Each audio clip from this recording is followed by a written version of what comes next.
Thank you, Mr. Murray, for that generous introduction. Good morning, Lawrenceville. It is an honor to be standing here with all of you today. I first stepped onto Lawrenceville's campus in 4th grade during the winter of 2018. Upon seeing the fairy tale assortment of red brick buildings and wide lawns, I was struck by a feeling of wonder that I'm sure many of us had when we first arrived here. There was something about this place that drew me in, something I couldn't quite describe.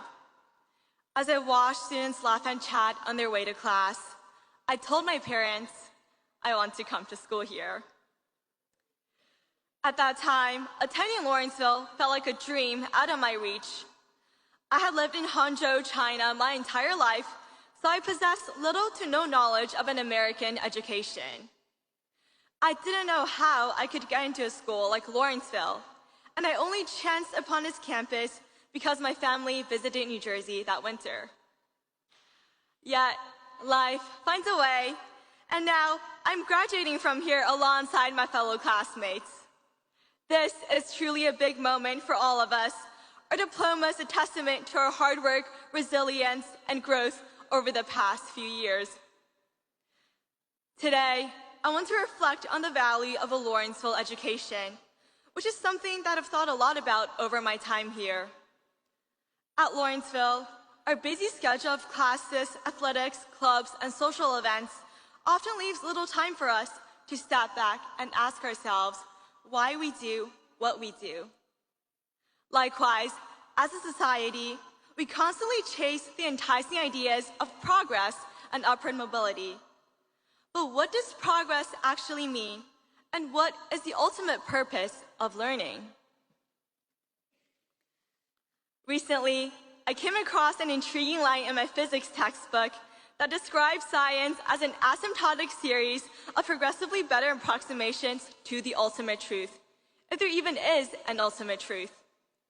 Often, we characterize our learning as a search for the truth, whether it involves solving the mysteries of the human mind through literature or uncovering the mathematical equations that model the universe. Yet, no matter how much we think we know about ourselves or the world, we may never truly grasp the origin of life, the laws governing molecular interactions, or the creation of the cosmos. All we can do is propose educated guesses that hold until proven otherwise.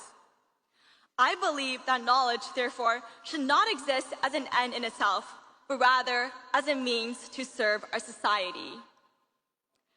In Mr. Martin's English class junior year, we discussed the difference between goodness and greatness, and how goodness is for the other, while greatness is for the self. While everyone in my class claimed to value goodness over greatness, we frequently tread the fine line between the two.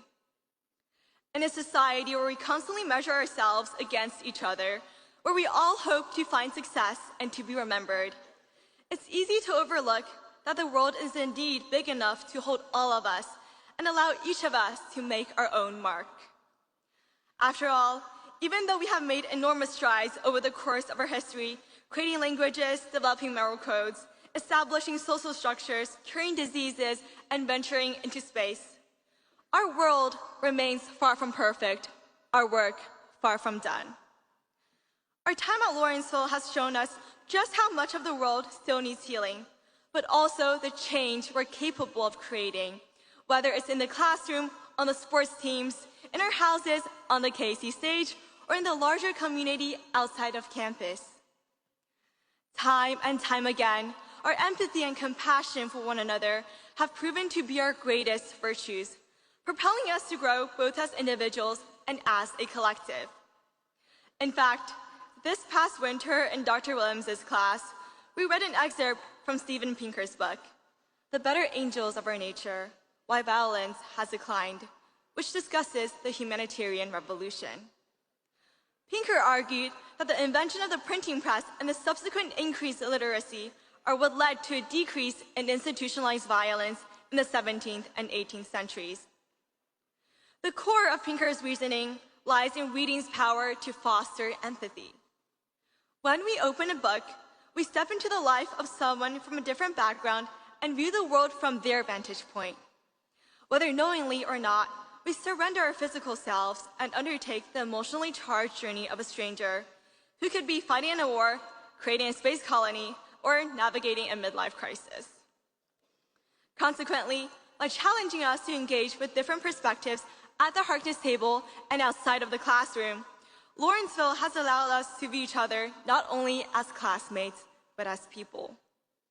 This care that we have nurtured for one another is, on the macro level, why I believe we continue to live on as a human civilization. It is also, on a micro level, why we choose to stay at Lawrenceville despite the challenges we face, mistakes we've made, and tears we've shed during nights when we thought that we had reached our breaking point, only to wake up the next morning and realize that there are still people who love us and care for us. So, to the underclassmen, treat those around you with compassion and celebrate each other's successes, because the world does offer enough sweet pie for everyone to share. Enjoy Lawrenceville while you can. Take advantage of your classes, sports, and clubs to better yourself and those around you. Forgive yourself when you make mistakes, allow yourself to take breaks, and be kind to yourself. Additionally, I want to share with you a passage from The Fountainhead by Ayn Rand, which is one of my favorite books. The Fountainhead explores the contrasting characters of Howard Roark and Peter Keating, the former an architect who refuses to compromise his creative vision, and the latter, someone who pursues architecture for money and fame. At the end of the story, the usually reserved Roark offers his opinion on Keating, remarking, "What was his aim in life? Greatness in other people's eyes, fame, admiration, envy, all that which comes from others. The second-hander acts, but the source of his actions is scattered in every other living person." Thus, whatever you do, make sure you're doing it out of love and for your own fulfillment. I promise that you can and will succeed in whatever you put your heart into. Now, to my fellow graduating classmates, while our high school journey is coming to an end, we are also opening the door to the next unwritten chapters of our lives, where many more explorations and discoveries await. Every once in a while, the world undergoes a major shift that lifts us from our status quo and places us in a new cradle. Nevertheless, the empathy, care, and adaptability that Lawrenceville has fostered in us will allow us to make the most out of whatever the future hands us. No matter which path we choose, as long as we trust in ourselves and our vision, we can blaze our own trails and shine. Fix a part of the world that needs healing. Do not fear the impossible, and do not think that anything can hold you back.